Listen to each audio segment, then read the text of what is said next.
All right, continuing with the former Vice President of the United States, Dick Cheney. The book is out. It's a great read on just what you think you might know about Dick Cheney. You probably do not. Heart, an American Medical Odyssey. You'll learn a couple of things about the man. Of course, everyone in the mainstream media loves to portray you as everything but Darth Vader. Does that bug you? No. Now they know I've got a heart. They can't make that anymore. So I've got pictures. Yeah. Do you know who the donor was? I don't. Is? No. I'm always, obviously, you got to be grateful for the donor. I wouldn't be here without a donor and the donor's family. But at the outset, that they don't encourage an exchange. There's a way eventually, if you want, you can go through a third party and broker finding out who it is.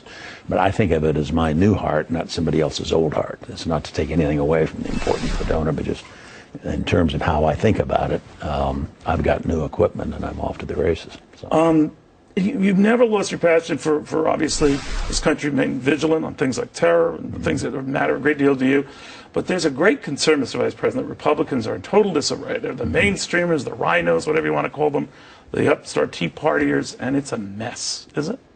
Oh, I think that's overdone. I think the Democrats have got huge problems. They all voted for Obamacare. On the Republican side, yeah, we do have controversies inside the party, but what's new? I remember Goldwater Rockefeller, Ford Reagan. So I think it's healthier to have it inside the party than to have. But those are years in which Republicans didn't do too well. Well, we didn't do too badly. I don't know. It was part of the Ford operation, obviously.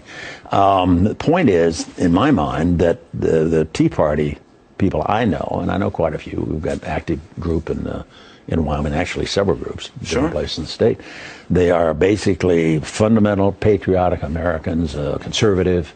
A lot of them are Republicans or have been Republicans, and they're deeply concerned about what's happened to the country. They fear for the Constitution. They fear for the future of the country and what kind of nation we're going to leave our kids. And it's a legitimate concern. And, well, what do you think of their methods? What do you think of Ted Cruz? Well, I don't know Ted well. I've met him once. He won in Texas. He obviously speaks for a significant number of voters. He got there the way you're supposed to get there. He's controversial, without question. Because John McCain was here not too long ago and started saying, well, you know, it's not the way to do it. Well, that may be. I wasn't there. I wasn't close to John McCain. John and I used to have our differences, too. Yeah, I heard once or twice. Yeah. Well, you know, the reason why... I don't think we ought to be in the business where we're out there condemning Republicans who get elected to public office.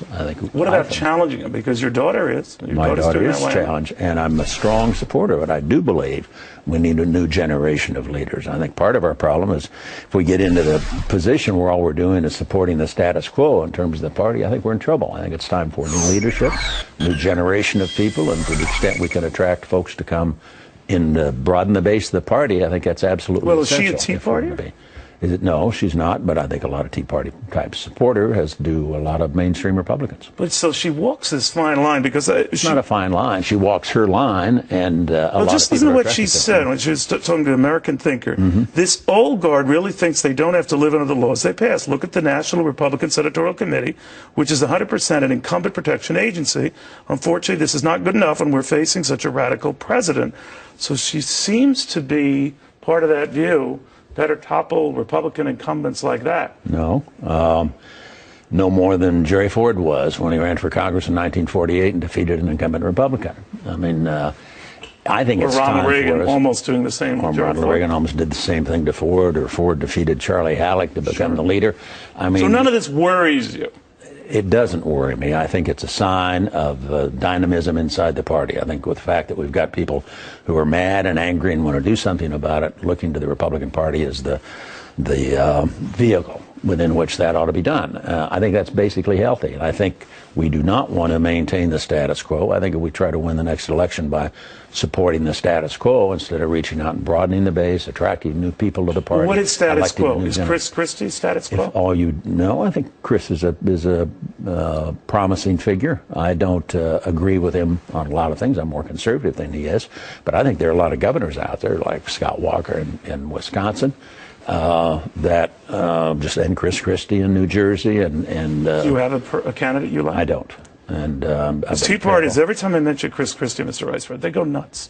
Well, there are people who have strong feelings about it, but the fight's taking place within the party, and that's where it should be. Chris Christie's got to do a lot of work to earn the nomination, just like anybody else. And I think we need to focus first. Do you think he'd blow up on the campaign trail? His temper will blow him up? I don't know. No. I don't know him that well. I had lunch with him once. I watched him operate. I wasn't a fan of the way he welcomed Barack Obama to New Jersey when the hurricane hit. He said he had to at the time. Well, he was the governor of New Jersey, and he was doing what he thought was necessary. You think he overdid it? I would have preferred, I don't know that he had any other choice, frankly, in terms of doing what he was supposed to be doing and what he needed to do for the people in New Jersey. But just like all of us, we carry what we've done in the past around with us. That's part of our legacy. And you've got to be able to explain it and support it and get people to understand if you want them to support you in the future. And he's got that same task. Most of us do. You say you